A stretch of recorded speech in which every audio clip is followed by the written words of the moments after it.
আসসালামু আলাইকুম ভিউয়ার্স। আশা করি আপনারা সকলে ভালো আছেন। গত ভিডিওতেই আমি আপনাদের সাথে Next.js প্রজেক্টের ফাইল এবং ফোল্ডার স্ট্রাকচার সম্পর্কে বিস্তারিত আলোচনা করেছিলাম।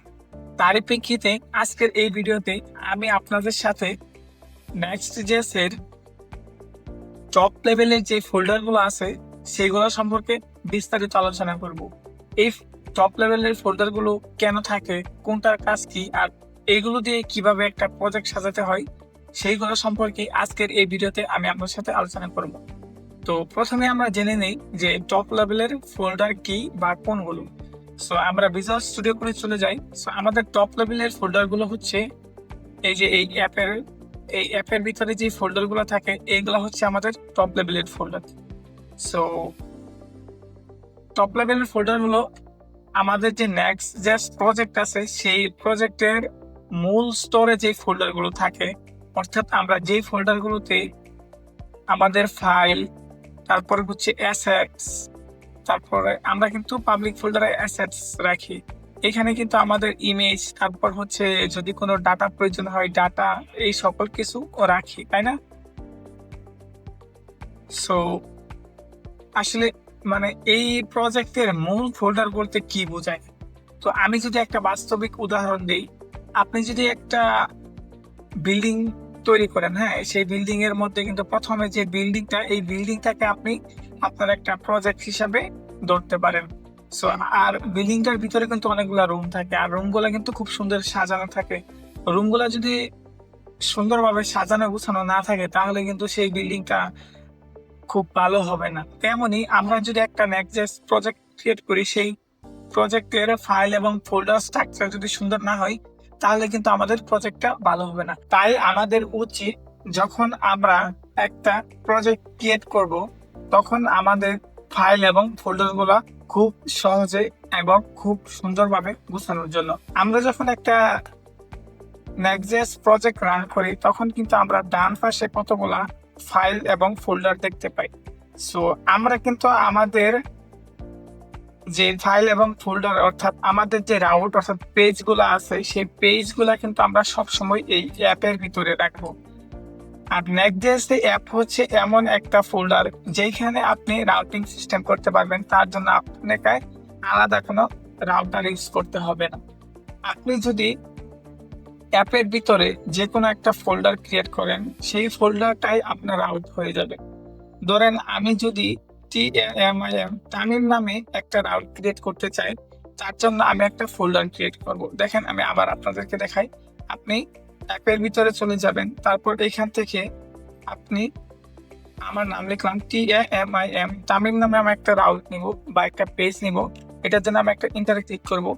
তারপর আমার এই যে আমি যেই নামে রাউটটা নিব সেই নামে ফোল্ডার ক্রিয়েট করার পর আমি এইখান থেকে যে ফাইলটা ক্রিয়েট করব সেই ফাইলটার নাম আমাকে অবশ্যই পেজ দিতে হবে, PLGE-page.jsx। আমি যেহেতু রিঅ্যাক্ট ইউজ করতেছি অর্থাৎ তাই আমি JSX দিচ্ছি। আপনি জাভাস্ক্রিপ্টের কোড লিখলে আপনি JS লিখতে পারেন, আর যদি আপনি টাইপস্ক্রিপ্ট ইউজ করেন তাহলে আপনি TSX লিখতে পারেন।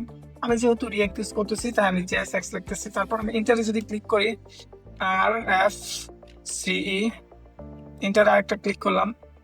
সো আমি এখন লিখি যে TAMIM, তারপর আমি কন্ট্রোলে ক্লিক করে আমি আমার ওয়েবসাইটে চলে যাই। ওয়েবসাইটে চলে যাওয়ার পর আমি এইখানে লিখবো যে /TAMIM তামিম যদি লিখে আপনি কিছুক্ষণ ওয়েট করেন, এই দেখেন আমার কিন্তু রাউট তৈরি হয়ে গেছে। সো টপ লেভেলের ফোল্ডার বলতে আপনি যদি এইখানে না রাখেন, অ্যাপের ভিতরে আপনি আপনার রাউট গুলা না রাখেন তাহলে কিন্তু সেইগুলা রাউট হবে না। তাই আপনি বলতে পারেন যে এটা হচ্ছে একটা টপ লেভেলের ফাইল বা ফোল্ডার যেখানে আপনি আপনার সবগুলা রাউট রাখবেন। সো অ্যাপ ফোল্ডারে হচ্ছে টপ লেভেলের ফোল্ডার। এটাতে আপনি আপনার যতগুলা পেজ আছে, আপনার যতগুলা রাউট আছে সবগুলা এখানে রাখবেন।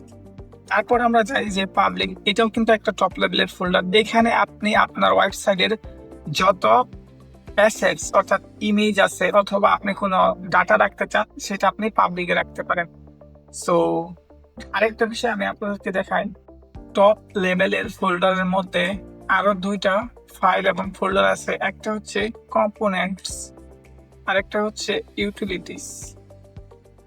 কম্পোনেন্ট অর্থাৎ আপনি আপনার প্রজেক্টের জন্য যতগুলো কম্পোনেন্ট তৈরি করবেন, যেমন নেমবার, হেডার, ফুটার, হিরো, আপনি যতগুলো কম্পোনেন্ট তৈরি করবেন সেই কম্পোনেন্ট গুলা কিন্তু আপনি এই কম্পোনেন্ট ফোল্ডারের ভিতরে রাখবেন। তারপর হচ্ছে এলআইবি অথবা ইউটিলিটিস, যেখানে আপনি আপনার এপিআই বা ফাংশন গুলা রাখতে পারবেন। আরেকটা হচ্ছে স্টাইল ফোল্ডার, এইখানে আপনি আপনার সিএসএস গুলো রাখতে পারবেন। তো আমি এইগুলো সম্পর্কে আলোচনা করি। তো আপনি আপনার যে কম্পোনেন্ট ফোল্ডারটা আছে সেটা কিন্তু আপনি অ্যাপের ভিতরে এখানে এই যে কম্পোনেন্ট নামে এখানে লিখবেন যে COMPONENTS কম্পোনেন্টস লিখবেন, তারপর ইন্টারনেটে ক্লিক করবেন, এখানে তৈরি হয়ে যাবে। তো এইখানে কিন্তু আপনি আপনার কম্পোনেন্টের নাম হলো এইভাবে দিবেন যে আপনি যেই নামে কম্পোনেন্ট নিতে চান সেই নামে কম্পোনেন্ট দিবেন। আমি এখানে HERO hero dot JSX, so আমি যদি এখন HERO হিরো লিখি, তারপর RFCE লিখি, তারপর দেখবেন যে আমার স্ট্রাকচারটা দিয়ে দিবে। এখন হিরো চলে আসছে, তারপর আমি Ctrl+S দিব এবং এই হিরোটা যদি আমি আমার যে হোম পেজ আছে অর্থাৎ page.js আছে এইখানে আমি আর এই দেখেন আমার হিরো কম্পোনেন্ট কিন্তু কম্পোনেন্ট থেকে লুট হচ্ছে।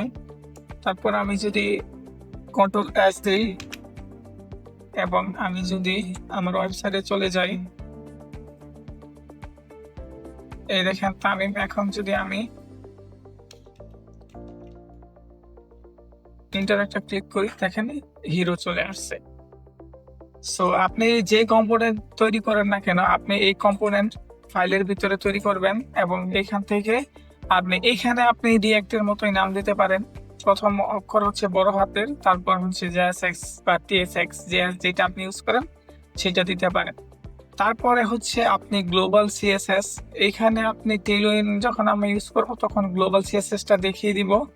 তারপর হচ্ছে লেআউট ডট জেএস, এইটা সম্পর্কে পরে বিস্তারিত আমার টিউটোরিয়াল আসবে, এটা সম্পর্কে আমি আপনার সাথে আলোচনা করব। আর হচ্ছে পাবলিক তো বলছি আপনাদের সাথে। তো এখানে আর তেমন কোনো টপ লেভেলের ফোল্ডার নাই। আরেকটা হচ্ছে আপনি অ্যাপের ভিতরে এই যে আমি যে আপনাদেরকে দেখাইছিলাম যে এই যে ইউটিলিটিস ফোল্ডার, এটা হচ্ছে আপনি এপিআই বা ফাংশন, যখন আমি এপিআই বা ফাংশন নিয়ে কথা বলবো বা আমাদের দরকার পড়বে তখন আপনারা এই ফাইল সম্পর্কে আমি আপনাদেরকে বুঝিয়ে দিব। আজকের ভিডিওটা আপাতত এই পর্যন্তই। ভিডিওটা ভালো লাগলে অবশ্যই লাইক, কমেন্ট এবং শেয়ার করবেন।